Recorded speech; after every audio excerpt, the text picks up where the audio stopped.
246장.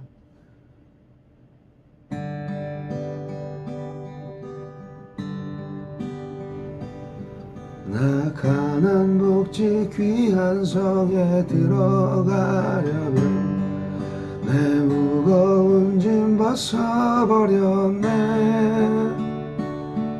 죄 중에 다시 방황할 일 전혀 없음. 저 생명 시냇가에 살겠네.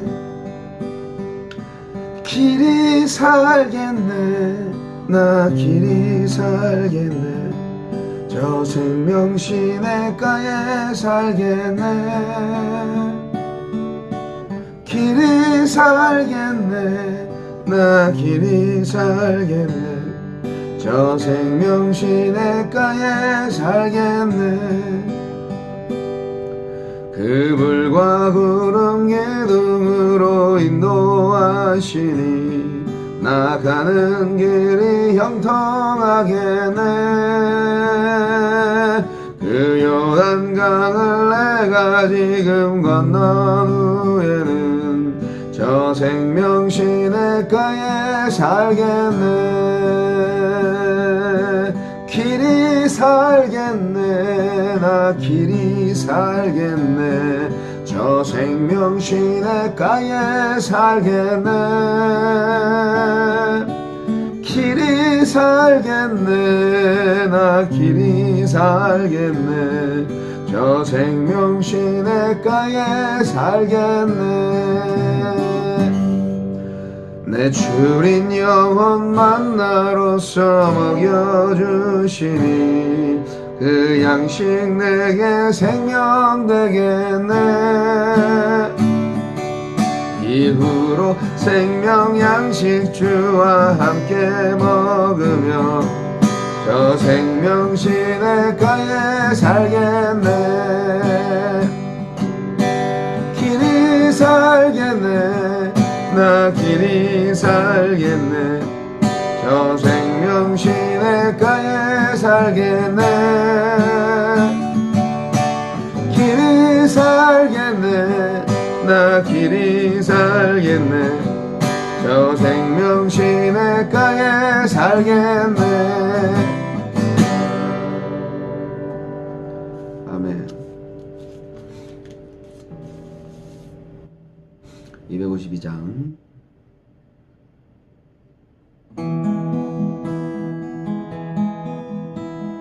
나의 죄를 씻기는 예수의 피밖에 없네.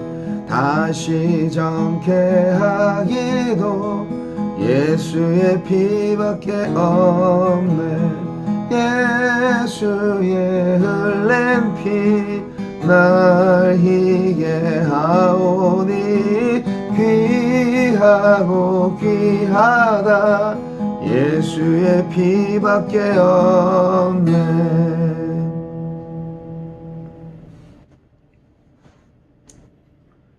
하나님 아버지, 오직 예수 그리스도만이 우리를 구원시키시고 우리의 죄를 사하실 수 있는 유일하신 참 하나님임을 믿습니다.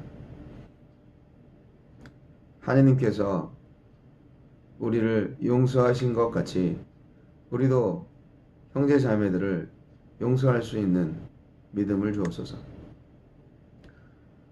하나님의 사랑과 그 크신 은혜를 힘입어서 나도 구원받았으니 또한 나의 형제 자매들도 구원받아 마땅합니다.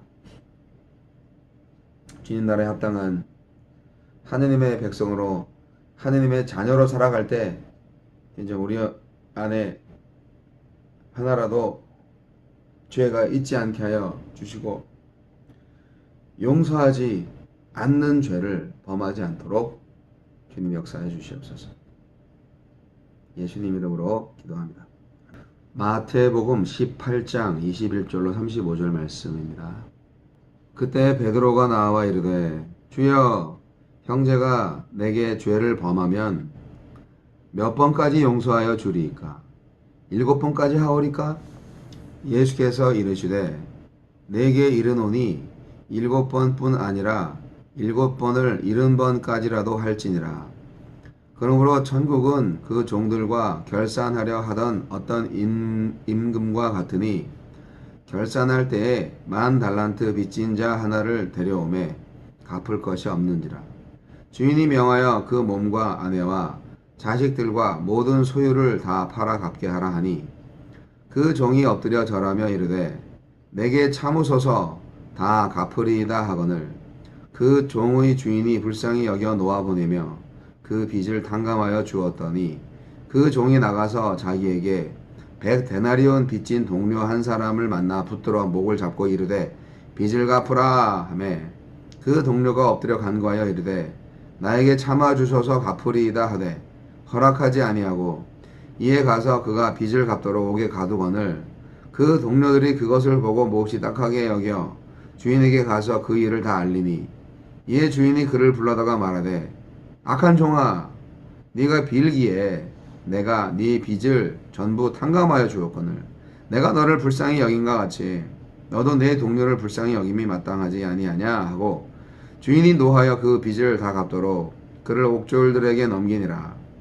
너희가 각각 마음으로부터 형제를 용서하지 아니하면 나의 하늘 아버지께서도 너희에게 이와 같이 하시리라. 아멘. 갚을 수 없는 빚, 끝없는 용서. 공동체 안에서 죄를 범한 형제에 대한 권면과 징계에 이어서 용서에 관해서 말씀하고 계십니다. 징계받은 자가 회개할 때 교회는 마땅히 그를 용서해야 합니다.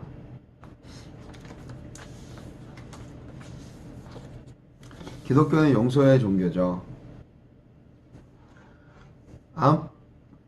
오늘 본문 말씀 앞절에 어제 말씀에서 회개하지 않는 범죄자에 대해서는 아주 신중하면서도 과감하게 징계를 할 수밖에 없다라는 말씀을 하셨어요.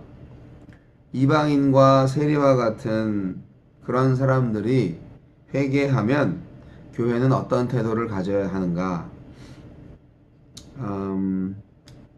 개인적인 차원에서 용서에 대한 이야기를 비유를 들어서 말씀하셨지만 공동체의 죄도 마찬가지라고 생각합니다.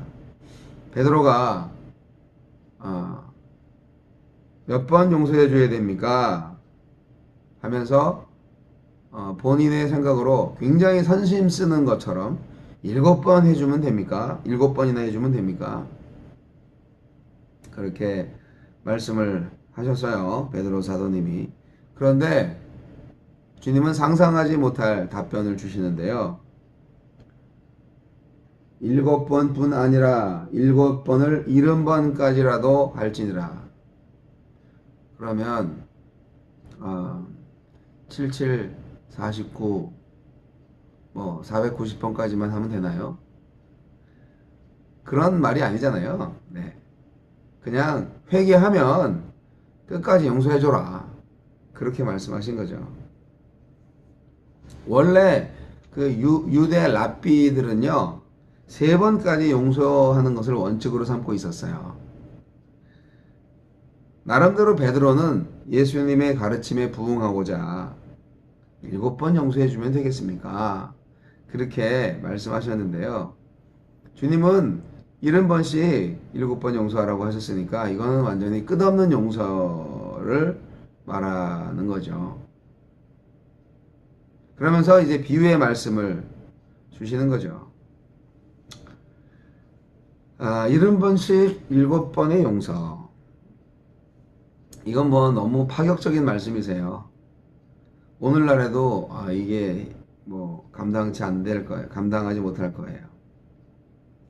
그런데 이 용서의 근거를 한번 알아보는 것이 중요합니다. 이거는요, 예수님의 대속의 은혜를 떠나서는 상상할 수 없는 그러한 용서의 근거죠. 본문의 비유에 나오는 1만 달란트 빚진 자. 여러분, 그 1만 달란트라는 그 화폐의 단위가 상상이 가십니까? 여러분, 1달란트는요 6천 데나리온이라고 그래요.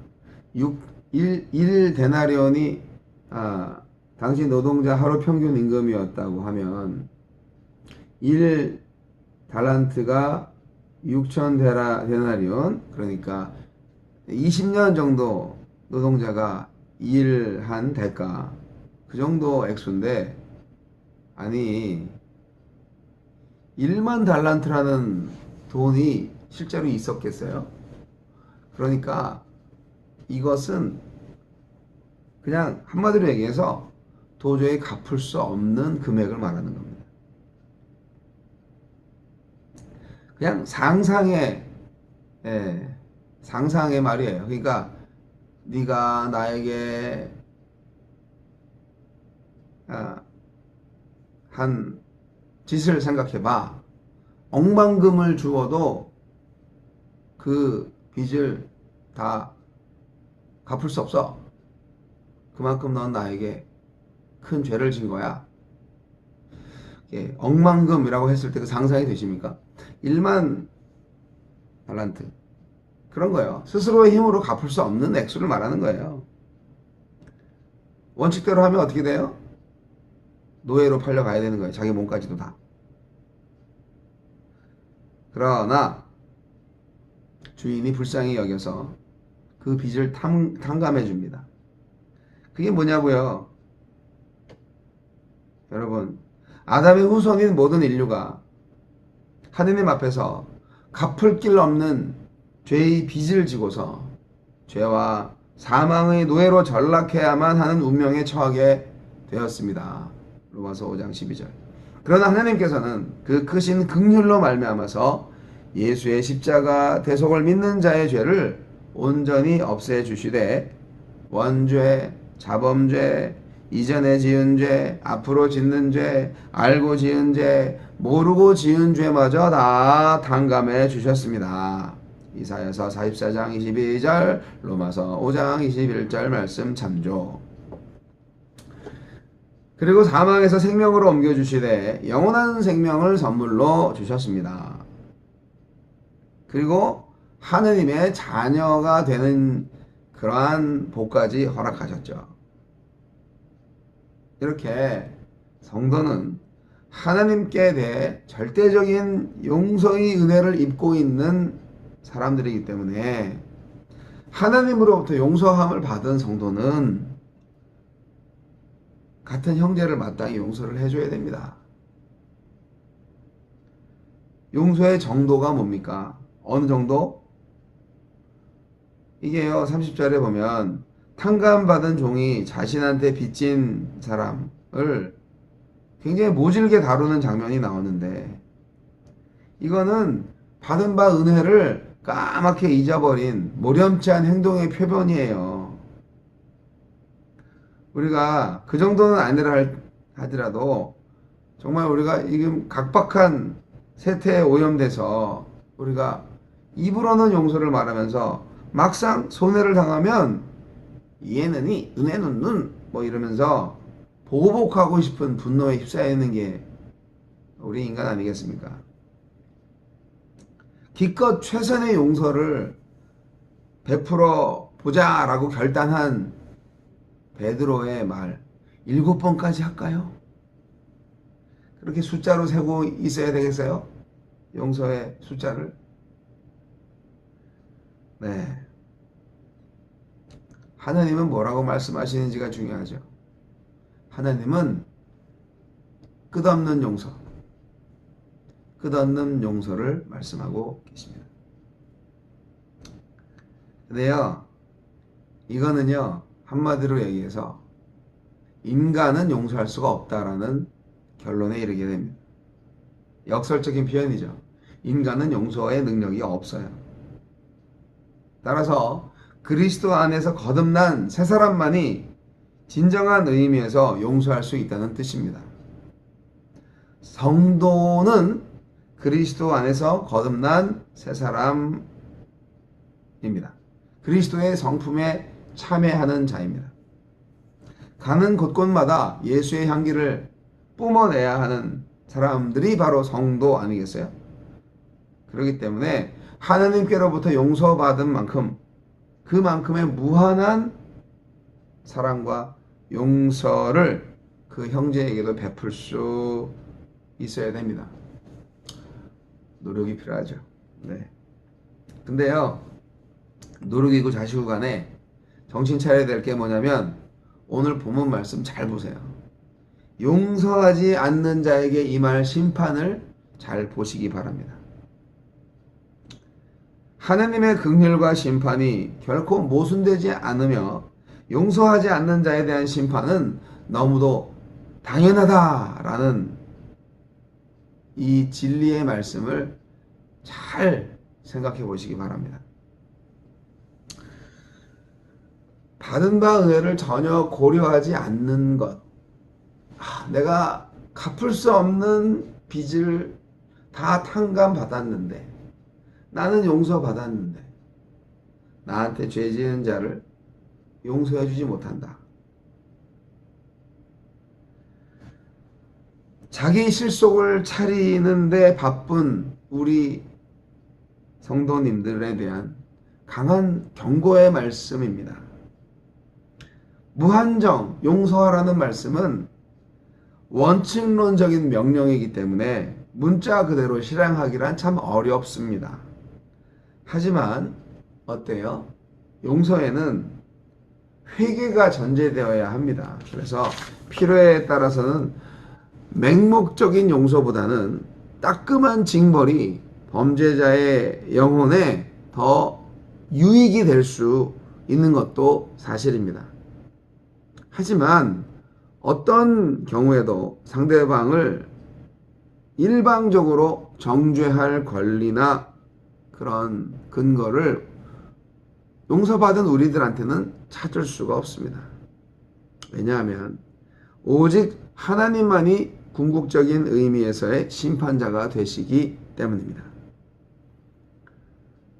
그래서요, 우리는 형제의 실수를 용납하고 자신의 부족한 점을 용납할 뿐만 아니라 원수를 위해 기도함으로써 선으로 악을 이기는 위대한 승리를 체험해야 합니다. 우리가 끝까지 용서할 수 있는 비결 뭡니까? 하나님의 완전한 용서를 체험했기 때문입니다. 용서하는 게 옳고 용서하는 게 좋은 줄 알면서도 실제로 용서를 시행하는 일이 어렵죠. 용서하기 어려워요. 미워하는 사람 아직도 많이 있어요. 그렇지 않나요? 네. 다시 한번 생각해 보세요. 나 같은 죄인 용서하신 하나님의 사랑. 굉장하지 않습니까? 하나님의 용서. 나도 용서받았는데 내가 용서 못할 이유가 뭐가 있냐고. 그렇게 한번 생각해 보세요. 나는 정말 용서받지 못할 큰 죄를 저질렀어요. 인간의 죄가 원래 그렇습니다. 하나님의 진정한 용서를 체험한 사람은 용서할 수 있습니다. 그리고 결론적으로 다시 한번 말씀드립니다. 우리가 용서를 해야만 하는 이유, 용서를 통해서 구원으로 인도할 수 있기 때문입니다. 용서를 해줘야 오죠. 용서를 해야 하나님을 알죠. 여러분, 유대 랍비들은 3번까지, 베드로는 7번까지, 예수님은 횟수와 아무런 관계없이 무한히 용서하라. 100번이라도 남을 용서할 수 있어야 됩니다. 1000만번이라도 용서를 만약에 해야 된다면 용서해 주세요. 1000만번이라도 그렇게 말을 하면 용서해 줘야 됩니다. 그 이유,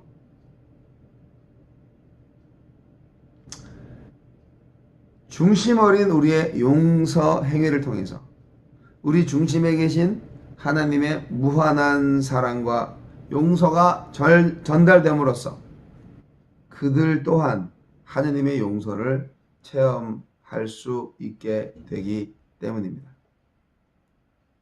용서라는 말 한마디 간단한 것 같습니다.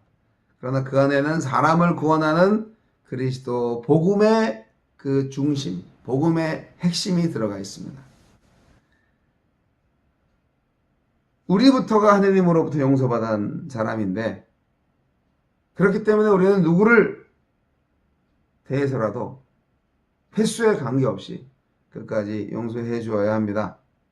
진정 우리는 하느님의 완전한 용서를 체험했고, 그러한 용기를 통해서 타인을 구원으로 인도할 수 있기 때문에 끝없는 용서. 복수는 나의 것이 아니라 용서는 나의 것. 정확히 말하면 용서는 내 안에 계신 주님의 것.